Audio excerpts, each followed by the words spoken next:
J'ai ouvert le cœur. J'ai été sincère devant vous. Soyez aussi sincères devant moi. Nous devons marcher dans une sincérité dans la foi. Je travaille avec un cœur ouvert. Recevez aussi la parole avec le cœur ouvert.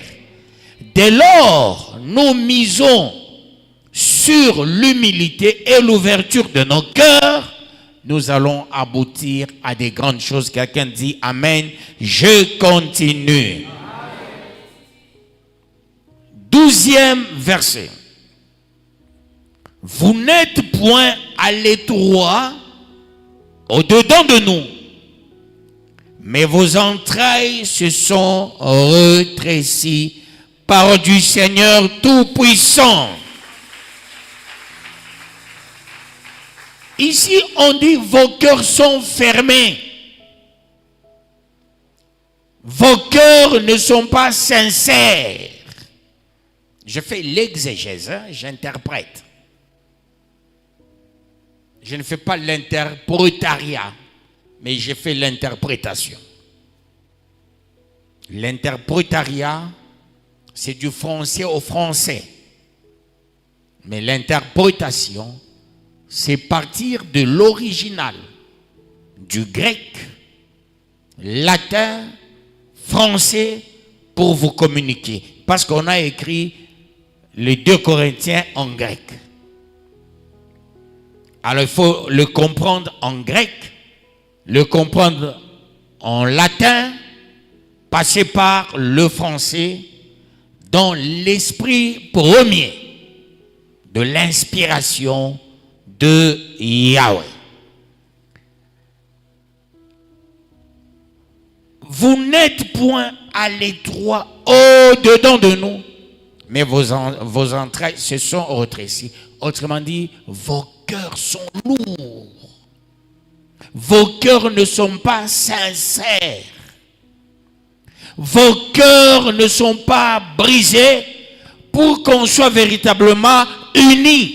C'est dans l'unité, nous allons ipso facto être les bénéficiaires de la grâce. Mais s'il y a hypocrisie, il n'y aura que 2 personnes qui seront bénies. Du temps de Moïse, Moïse a ouvert le cœur, mais la partie qui constituait des fidèles ne l'a jamais fait. Conséquence, 2 personnes sont entrées. Parce qu'il y avait de l'hypocrisie.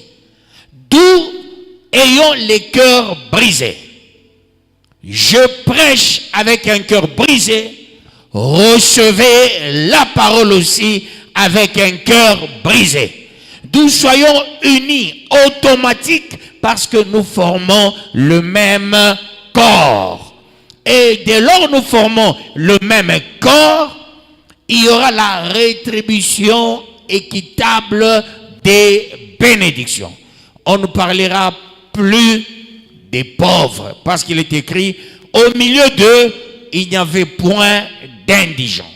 Voilà pourquoi, peuple de Yahweh, il est temps, et alors il est temps de briser son cœur, de recevoir la parole avec le cœur, et non avec la chair, et nous allons nous tous jouir. Voilà pourquoi il était plus jusque-là, vous n'avez pas encore prié.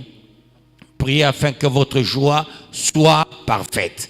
Jusque-là, vous n'avez pas encore ouvert vos cœurs. Ouvrez franchement vos cœurs. Recevez la parole avec tout amour. Appliquez cette parole.